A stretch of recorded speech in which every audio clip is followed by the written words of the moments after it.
Sudah paham apa yang sudah dijelaskan, dipaparkan oleh Ustaz Abdul Rosid? Paham. Coba ke sini. Kalian sekarang posisinya duduk, semuanya duduk. Ustaz Abdul Rosid sebelah sini.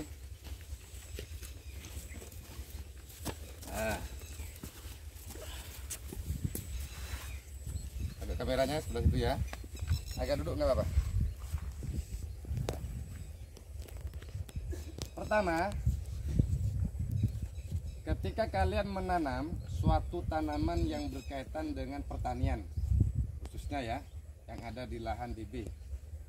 Ini saya jelaskan, kita nggak tahu nanti kalian itu dapat istri yang mertuanya lebar juga tanahnya. Dan kita nggak tahu bagaimana cara untuk mengelola, kan? Paham semua? Nah, ini tanah, kita lihat dulu tanahnya. Terus sini.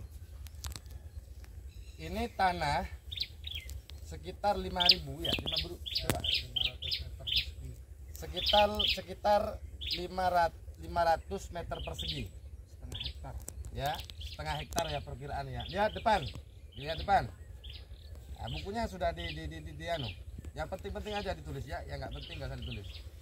Jadi tanah ini sekitar 500 persegi, 500 meter persegi lahan yang ada di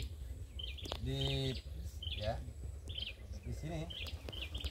Nah, ini lahan awalnya adalah lahan bekas menanam jagung, ya, paham ya? Bekas untuk penanaman jagung berkali-kali, ya. Kemudian kita punya agenda bahwa lahan ini akan kita gunakan penanaman jagung. Awalnya kita akan menanam jagung. Kemudian kita meminta kepada koordinator lapangan, ya, Pak Hasan waktu itu, untuk di jonder. Ini masih jondernya masih sifatnya apa? Singkal ya. Tanah ini disingkal. Jadi tanah yang awalnya itu ditumbuhin gulma, paham ya? Ditumbuhin gulma. Nah, kemudian kita kan mau menanam baru itu, maka kita butuhkan untuk dicangkul, dibalik. Tapi karena ini lahannya lebar, kita kebetulan juga ada penyewaan daripada jonder. Pihak koordinator saya minta untuk menjonder ya, dengan sistem menyingkal, singkal ya, membalik ya. Jadi tanah yang di atas seperti ini diambil. Dilihat ini, kan tanahnya awalnya seperti ini ya. Ketika disingkal, nah, maka tanah yang di atas itu berbalik ke bawah. Set, paham ya? Itu namanya disingkal. Nah, awalnya tanah ini kan seperti ini, banyak gulmanya, paham ya? Disingkal dengan alat jonder itu, tanah yang di atas dibalik, set, ke bawah. Nah, seperti ini jadinya. Nah, lahan yang sudah jadi di sini itu masih belum jadi, artinya masih belum siap untuk kita tanamin. Karena butuh yang namanya pembedengan. Ya, pembedengan. Habis disingkal baru pembedengan. Nah, sedangkan lahan ini kan hanya disingkal saja tanpa adanya pembedengan. Nah, maka dibutuhkanlah untuk perapian sekaligus pembedengan sehingga kita siap untuk menanam. Pertanyaannya, kenapa tidak dibedeng? Karena masih musim hujan. Kalau musim hujan, tanahnya itu masih basah, ya, tanahnya masih basah. Kalau katanya Ustaz Abdul Rosid itu becer, maka tidak begitu bagus untuk dibedeng, sehingga membutuhkan waktu terang minimal 3 hari atau 4 hari baru bisa dibedeng, agar bedengannya itu bagus, agar bedengannya itu layak, kemudian siap untuk kita tanam. Tetapi bedengan itu yang sudah kita persiapkan nantinya, awalnya adalah kita mau menanam jagung. Yang kejang mau menanam jagung. Yang kejang mau menanam jagung. Awalnya rencana tanah yang ini akan ditanamin jagung seperti sebelum-sebelumnya. Warga-warga sebelumnya kan ini menanam jagung di sini kan. Lah, sehingga kita melihat postur tanah yang kita injak ini, ya, postur tanah yang kita injak itu tidak sama dengan tanah yang di atas.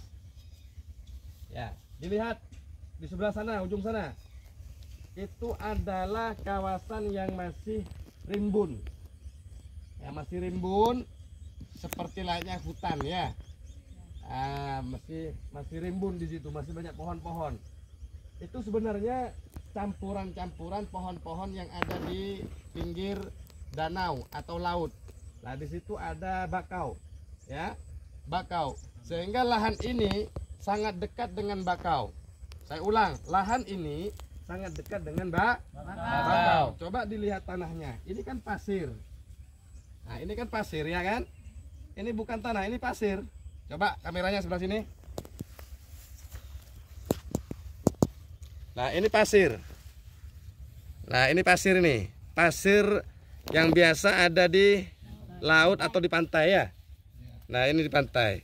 Karena ini lahannya dekat dengan pantai atau dekat dengan danau, sehingga kemungkinan di sini lebih banyak adanya pasir.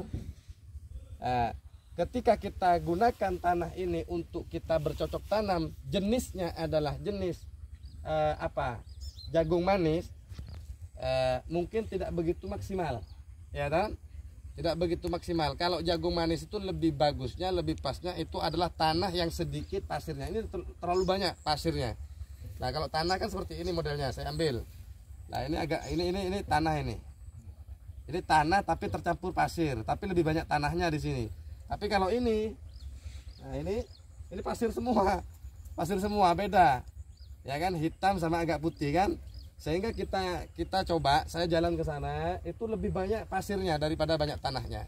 Sehingga ketika kita mau mencoba untuk bercocok tanam, misalnya kita tanam yang namanya jagung manis, nah, jagung manis atau jagung biasalah, nah, kita tanam, kemungkinan ketahanan atau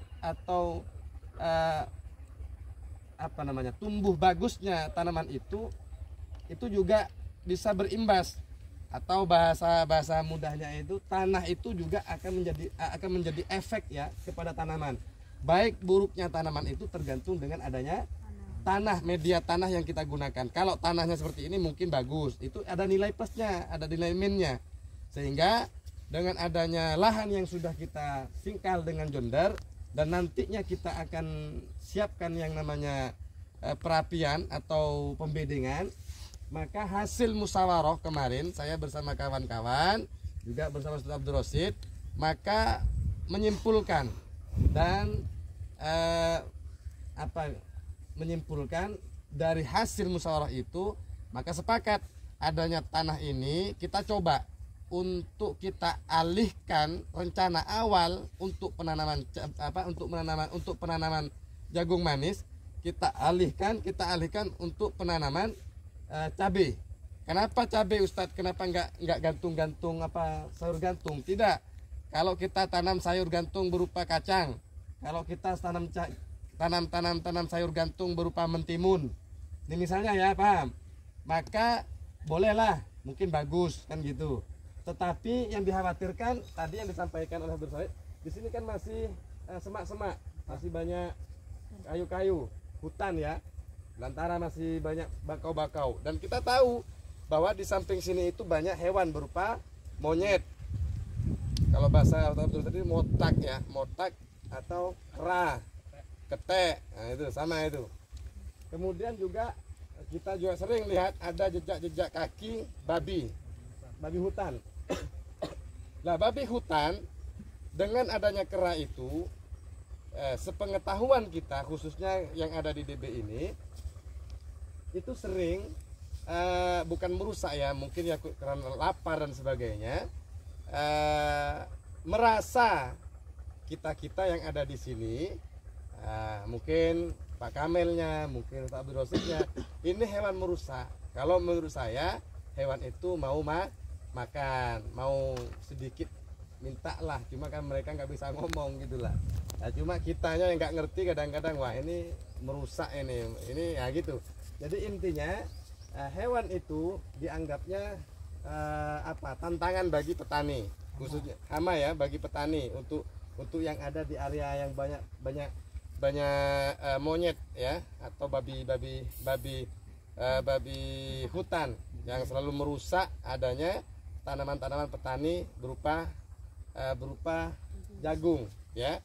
Sehingga ada suatu inisiatif dari hasil musyawarah itu, maka tanah ini nantinya akan kita alihkan dari rencana awal ke rencana yang baru, yaitu penanaman berupa cabai. Kenapa cabai? Kenapa tidak sayur gantung? Kalau sayur gantung itu tantangannya banyak ya, manusia juga yang tidak bertanggung jawab, metik makan sana makan sini kan, belum lagi kancil si anak nakal ya, ada juga monyet atau babi hutan, itu sama itu. Nah jadi ada sayuran yang memang susah untuk dikunyah, kalau perlu mungkin 1-2 lah udah selesai, nggak sampai misalnya itu berupa cabai. Kalau cabai mungkin dikonsumsi oleh kalian mungkin 1, 2, 3, 4 biji atau 5 biji kan, nah, atau buat sambal pun segini, satu pohon nggak habis itu kan gitu. Sehingga untuk memaksimalkan lahan ini agar tidak banyak serangan hama ataupun hewan-hewan liar berupa monyet ataupun babi hutan, maka tanah ini akan kita fungsikan penanaman cabai. Nanti cabai ini lahan penanaman cabai, nanti kita siapkan mulsa. Kira-kira ada berapa mulsa yang kita siapkan? Ini sekitaran 6. Ada 6 mulsa ya, ada 6 mulsa. 6 mulsa, satu mulsa itu kalau tidak salah harganya satu mulsa, satu gulung mulsa itu harganya 700.000 perkiraan ya, betul. Betul. 700.000. Tapi kalau kita butuh satu gulung kurang, lahan selebar ini kita membutuhkan kira-kira itu 6 atau sampai 7 ya, 6 sampai 7 mulsa. Berarti 700 dikali 7 berapa misalnya? Berapa sudah? 7 berapa? 7 kali 7 berapa? 14. 14, bukan 14, tambah 40. 4.900.000 betul. 700.000 harga satu mulsa. Kalau kita beli 7 mulsa, berarti kita harus mengeluarkan uang sebesar 4.900.000. Kalau ada yang salah dari hasil jumlah ini ya tinggal jumlah sendiri pakai alat ya, kalkulator misalnya. Nah intinya seperti itu. Jadi biayanya memang bengkak, tapi lebih bengkak lagi kalau kita nanam jenis-jenis yang tadi untuk pertimbangan ke depannya. Ya harapan kita untuk penanaman cabai berskala besar yang ada di area sini, yang akan dibuatkan mulsa dan sebagainya, kemudian pengadaan pupuk dasarnya kita akan pengadaannya itu sebanyak 200 atau 150 karung. Ya betul ya. 150 sampai 200 karung untuk pupuk dasarnya. MPK, bukan MPK, 16 atau pupuk mutiara, kemudian urea. Ya, enggak urea. Selain itu apa? KCL, TSP. KCL, TSP, kemudian mulsa. Ya mungkin sekitaran dana untuk kita perlukan menghidupkan ini lahan sekitar berapa juta? 30-an juta. Ya betul ya. Dan itu sama obat-obatan, mulsa, pupuk dasar, KCL, pengelolaan lahan, kemudian upah orang yang bekerja. Nggak mungkin kita untuk mengerjakan 2 orang. Kalau kita ingin cepat ya kita harus datangkan 3 orang atau 4 orang biar cepat pekerjaannya. Bukan kalian, tapi nanti orang luar nanti kita undang untuk penanaman ini. Artinya untuk pemasangan pulsa dan sebagainya. Baru kita akan praktek di tempat. Paham semua? Ya sekitar kurang lebih 30 juta kata Ustadz Abdul Rasid ya. Ya mungkin maksudnya seperti itulah. Mungkin hanya ini ya, kita pengenalan lahan yang ada di sebelah lahan yang sudah kita lihat tanaman-tanaman kacang panjang dengan mentimun tadi yang sudah dijelaskan oleh Abdul Rasid. Baru kita bergerak di lahan yang kosong. Mungkin ada pertambahan? Cukup. Cukup ya. Sudah paham semua ya? kita sudah alhamdulillah sudah dapat pelajaran pupuk organik, pengenalan daripada lahan yang sudah ditanamin mentimun yang sudah mencapai umurnya 2 hari, dan kemudian kita mengenal hama-hama diantaranya bekicot atau apa namanya, kecomang, benih kecomang, apa namanya? Siput ya, siput yang sudah diambil. Coba siputnya ambil siputnya. Siput. Sudah diambil siputnya oleh 2 anak tadi. Saya tugaskan untuk memungut atau mengambil siput-siput yang ada di lahan. Untuk ini untuk pakan ikan ya bisa, ayam bisa. Ini tanduk apa ini? Sapi. Nah, ini kita dapat kayak gini siput. Ini nanti kita kasihkan ke ayam bisa, atau ke bebek bisa, atau ke ikan bisa. Jadi siput ini juga manfaat kita gunakan, kita manfaatkan, bukan kita buang, bukan kita bakar, atau bukan kita alihkan di tempat yang lain. Karena juga petani juga repot juga kalau sudah banyak kayak gini. Tanamannya juga nanti nggak panen, sehingga kita bisa manfaatkan, bisa kita gunakan untuk pemakanan ikan atau ayam, bebek dan sebagainya. Mungkin hanya ini untuk para sahabat, informasi dari lahan yang ada di Desa Berdaya. Mungkin kita bisa berjumpa lagi di episode yang akan datang, yaitu hari Jumat. Doakan kami semoga anak-anak kita dari pembelajaran ini lebih semangat, lebih giat, dan tentunya dalam pembelajaran ini juga mendapatkan ilmu yang bermanfaat dan dapat barokah amin ya rabbal alamin. Assalamualaikum warahmatullahi wabarakatuh. Waalaikumsalam warahmatullahi wabarakatuh.